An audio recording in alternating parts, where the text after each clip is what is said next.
Pessoal, no vídeo anterior eu mostrei a forma exata, né, da gente poder calcular usando ali a interseção de dois gráficos, né, quer dizer, de duas funções, uma constante e essa daqui, né, e para muita gente pode ser bastante complicado, né, então existe uma forma mais fácil de se fazer. E aproveitando, eu fiz aquele cálculo somente para uma bobina, né, só que eu esqueci que tem primário e secundário.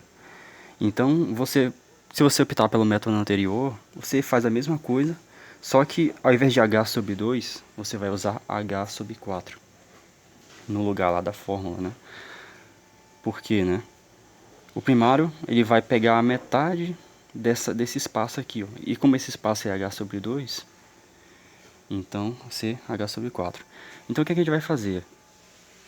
Eu vou desconsiderar o efeito de redução de espaço aqui, ó, né? Então, desprezando esse efeito, eu posso considerar que todos aqueles raios, né? Vocês se lembram lá do vídeo anterior, que eu tinha uma circunferência aqui, né? Que passava pelo centro dos fios aqui, né? De cada fio que a gente enrola aqui. Eu posso considerar uma coisa só. Então, no caso, o comprimento, o comprimento total, né?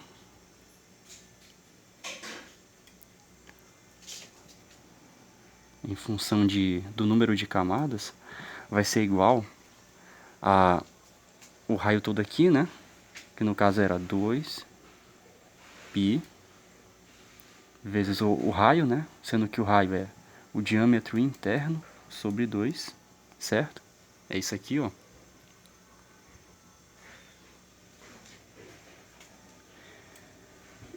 Vezes o que? O número de camadas, certo? Então eu posso cortar esse com esse, que vai ficar n π di. Ou seja, o produto desses três caras aqui, né? Beleza. E agora o que eu vou fazer? O limite aqui, né? O limite ele tem que ser h sobre 2, 4, né? H sobre 4. Porque tem o espaço do primário e do secundário. E aqui do vídeo anterior, né, o número de espiras que eu quero é esse aqui. Beleza? Então, no caso, o número de espiras por camada, o número de espiras total, né, vai ser igual a isso aqui, certo? Que é o comprimento total, né? Vou botar aqui, número de espiras será igual ao comprimento total, que a gente fez por essa expressão aqui, dividido pelo que? Diâmetro do fio, certo? Porque o diâmetro do fio a gente vai ver na tabela ali, né? Então, beleza, ó, o diâmetro do fio a gente tem π é uma constante. Esse π aqui, né, só para quem não conhece, é 3,14 aproximadamente, entendeu? Você vai colocar 3,14 aqui, o diâmetro interno, número de camadas, a gente vai já ver como é que a gente resolve, e o diâmetro do fio. Beleza. Como é que a gente vai calcular o número de camadas? A mesma ideia do vídeo anterior, só que é h sobre 4 o correto. Então, né, o número de camadas será igual a h sobre 4, né, por primário, e h sobre 4 por secundário. Primeiramente, a gente está fazendo o primário, né, que é 538 espiras. N é igual a h sobre 4. Essa distância vai ser dividida pelo diâmetro do fio, né? Isso aqui eu posso colocar como h sobre 4, multiplicado aqui pelo inverso dele. Então vai ficar 4 df.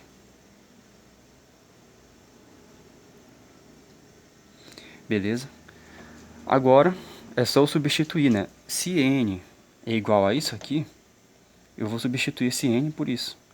Então, no caso, o número de espiras vai ser igual a n, né? No lugar do n, eu vou colocar isso aqui. Então vai ficar h sobre 4 df multiplicado por π di df, certo? Ou seja, eu só peguei esse aqui e substituí. Então, se o n eu substituir por essa expressão aqui, que eu tenho como variável o diâmetro do fio, e essa segunda parte aqui também eu posso juntar, né? Vai ficar h π diâmetro interno df ao quadrado, né? Diâmetro do fio aqui ao quadrado, 4, né? Ou seja, o número de espiras ficou isso aqui. Dando uma arrumada, né?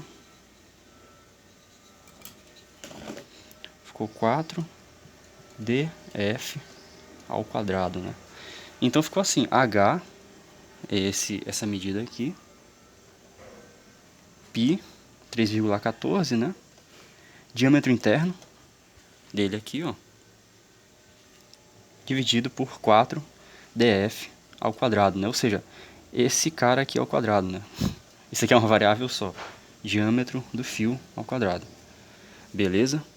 Agora o que é que a gente tem que fazer? Esse aqui era a expressão do negócio. Eu quero, né? A gente viu, multiplicando a constante, né? 127 volts multiplicado pela constante do núcleo, deu 538 espiras, né? Então o que é que eu tenho que fazer? 538 tem que ser igual a essa expressão aqui, ó. Certo? DI. O diâmetro interno a gente tem que saber. Então vamos dizer aqui que esse diâmetro aqui é 5, né? Vamos colocar o DI como sendo 10 centímetros aqui, né? Então vamos colocar aqui diâmetro interno do transformador. Esse aqui dá um pouco mais, né? Vamos dizer que é 15. É igual a 150 milímetros, né? A gente tem que fazer tudo em milímetros, certo? Então, só continuando, né? 4 diâmetro do fio ao quadrado. Então já vai substituindo, ó. Fica 538 espiras, que é o que eu quero, né? O H é 50 milímetros. Tudo suposto aí, pessoal. 50 π. Π eu já vou botar 3,14, né? Vezes o diâmetro interno, que é 150 milímetros, né? Eu vou dividir isso aqui por 4 diâmetro do fio ao quadrado. Observe que agora eu tenho só o número. Entendeu? Substituir as medidas, né? H, o π, o diâmetro interno, tudo em milímetros. 4 df ao quadrado. Agora eu só tenho que resolver isso aqui. Então como é que vai ficar? Ó? Esse cara aqui eu posso passar ele ao inverso para lá, para cá, ó. Entendeu? Então vai ficar com df, vou até botar para cá. Aqui. df ao quadrado, certo? Vai ser igual a 1. Esse cara aqui, ó, eu posso jogar ele pro inverso lá, a mesma ideia. 538, certo? Esse aqui veio o inverso para cá. Aqui de baixo eu tenho 1 sobre 4, né? Vezes 1 sobre 4. Ele fica aqui, por isso que ele não ficou ao inverso. E agora eu tenho todos esses caras aqui de cima para multiplicar. Então a gente vai fazer a multiplicação ali rapidinho. Então aqui, pessoal, 50 multiplicado por π multiplicado por 150 dá isso aqui, ó, 23.550. Então, recapitulando, a gente chegou nessa expressão, né? O número de espiras eu substituí pelo que eu quero, para 127. E tem esses caras, ó. Aí eu fui substituindo, né? O H, o π, o diâmetro interno, sobrou só o df. Eu posso, quando eu passo o inverso, significa o quê? Por exemplo, eu tenho df aqui, né? df aqui. E como é que eu faço o inverso dele? O inverso seria essa operação aqui, ó, elevar a menos 1. Isso aqui é igual ao que? A 1 sobre df. Entendeu? Então, por isso que ele está aqui de baixo. Ó. Eu posso desmembrar isso aqui em um produto. Então, esse df aqui, ó, quando eu passo para o outro lado, ele fica ao inverso, né? Então, isso significa que ele vai para cima, né? O inverso significa denominador por numerador. Em outras palavras, né? Enfim, ele virou, ficou aqui, certo? Ou você pode ver como uma cambalhota, né? Ele está aqui o DF, né? Isso aqui é igual. Por que eu estou procurando explicar bem isso aqui, né? Porque se você errar nesse cálculo aqui, o transformador ele não vai dar certo. E, ó, isso aqui é um produto, entendeu? 1 sobre 4, ó. Dividir por 4 é o mesmo que multiplicar pelo inverso do 4. Ó. Isso aqui é o que? 1 sobre df ao quadrado. Então eu posso desmembrar como isso aqui, ó. Ou seja, esse df eu posso jogar ele para o outro lado assim, certo? Ou seja, o inverso dele é isso aqui, df. Aí eu tiro esse 1 para ficar subtendido, né? Ele é subtendido, na real. Aí vem aqui, 538. Passa para o outro lado o inverso. Ficou aqui, ó, 538. Multiplicado, né? 1/4 ele já estava aqui, ó. Ficou 1/4. Esse produto todo aqui, ó, ele deu lá os 23.550. Eu coloquei para cá, certo? Agora a gente só tem que fazer essa conta aqui,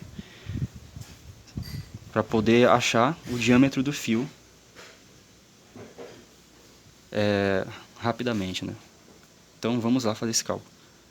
Então, isso daqui, ó, é a mesma coisa que a gente ter esse número todo, né, multiplicado por 1, dá ele mesmo, dividido por essa multiplicação aqui de baixo, ó.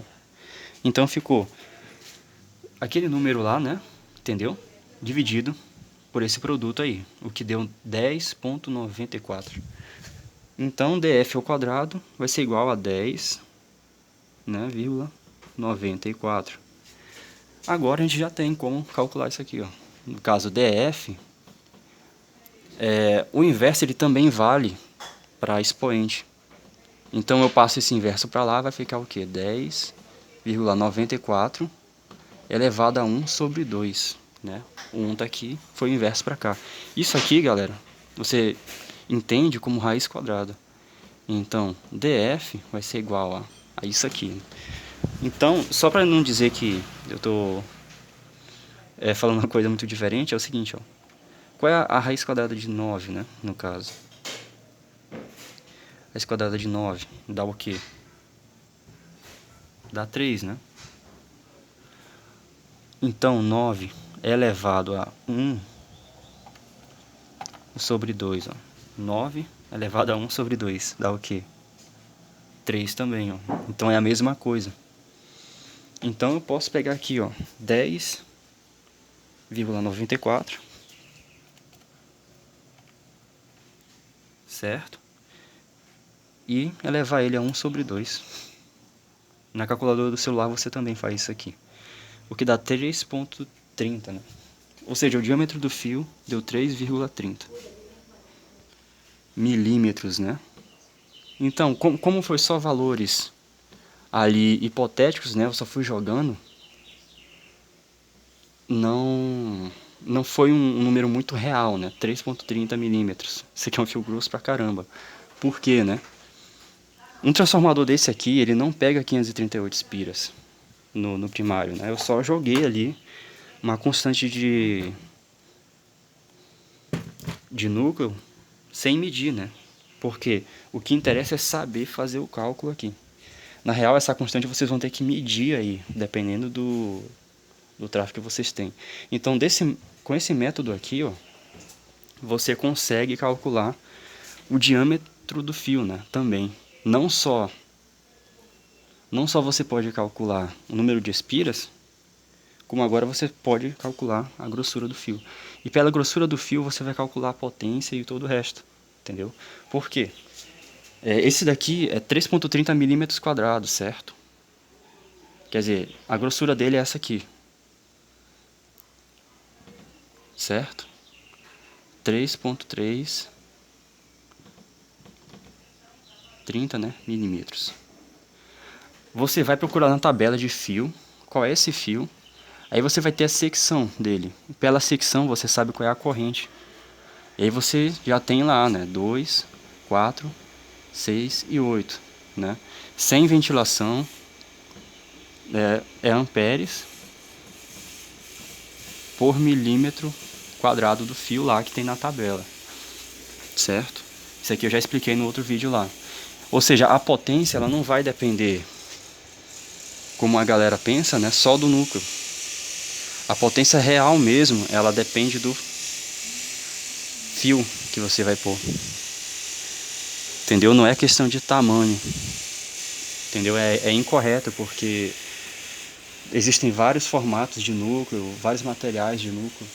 Então não dá para você dizer simplesmente a potência pela área que, entendeu? Não serve para todo o núcleo isso aí. Então o correto é você fazer tudo isso aqui. Então essa forma aqui é mais simples. E você conseguir calcular o diâmetro do fio, né? Sem a necessidade de precisar de um computador, né? Para você traçar gráfico, você consegue achar por isso aqui. Certo? Então, é isso aqui, pessoal. Cuidado para não errar cálculo, que vai dar tudo certo. Até mais.